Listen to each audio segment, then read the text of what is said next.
लखी गुलाम शाह में बरसात जो सिलसिलो जारी है, जॾहिं त बरसात जो पानी कब्रिस्तान ऐं मुख्य रोडनि ते बीठल आहे। इन हवाले सां तफ़सील ॿुधाइण जे लाइ वीडियो लिंक ते मौजूदु आहे हिदायतुल्लाह माहिर। अॼु त मुसलसल बरसातनि सबबि लखी गुलाम शाह तालुके जे अंदरि जेका लखी सिटी टाउन आहे, लखी गुलाम शाह जा 5 ई वार्ड हींअर जेको आहे सो बरसाती पाणी हेठि अची विया आहिनि। उन ई हवाले सां लखी गुलाम शाह म्यूनिसिपल जा मुलाज़िम घर वेठे पघारूं खणनि पिया ऐं उन सां गॾु जेको पब्लिक हेल्थ जो खातो आहे उहो त मुकमल तौर ते निंड सुतल आहे। पासो नाकारा आहिनि ऐं मुकमल तौर ते बंदि पियल आहिनि। उन्हनि खे जेको आहे सो फ्यूल जेको आहे डीज़ल जेको आहे सो उते इंजणियूं आहिनि ई कोन। वधीक अचो त उनखां पुछूं था त उनजो छा चवणु आहे। पानी काहे पियो आहे त इनखे हे रीज़न ॾींदा त हे कुदरती आफ़तून कंट्रोल करे नथो सघिजे, पर हक़ीक़तनि इन्हनि खे कंट्रोल बि करे थो सघिजे। इन्हनि खे बजटूं मिलंदियूं हूंदियूं ऐं उहे यूज़ कनि, ख़ुदा पंहिंजा जेके असांजा मसाइला आहिनि उहे हल कनि ऐं बहितरी कनि। जेकॾहिं हिकिड़ी ॿी अहिड़ी का बरसाति पई त माना इहो पाणी असांजे क़बरुनि ॾे काहे पवंदो। हिते जेको आहे सो कंहिं बि क़िस्म जो को बि तरक़ियाती कमु नज़र कोन थो अचे। टाउन कमेटी जी बजट आहे, डिस्पोज़ल हिते असांजे लॻो लॻ आहे। बिजली बंदि थी थिए त इन ते माना जेको आहे सो ऑपरेशनल न आहे।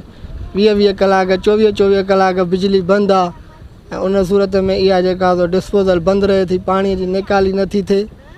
असां जेको आहे सो आला इख़्तियारनि खां इहो मुतालबो कयूं था त असांजे हे पाड़ो आहे, असांजा घर आहिनि, असांजे वॾनि जूं क़बरूं आहिनि, महिरबानी करे असांजो तदारक थिए।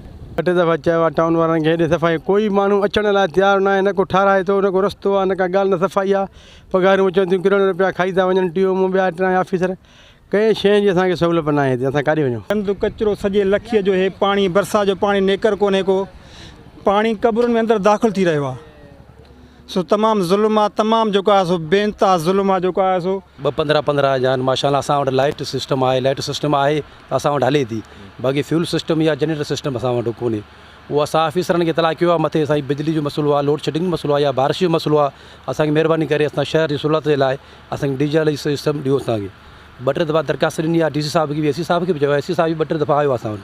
पर शहर जो पाणी या जो खॾ लॻी पियो आहे अल्ट्रालेट, उते पाणी वञे थो पियो, खॾ ॾे वञे थो पियो।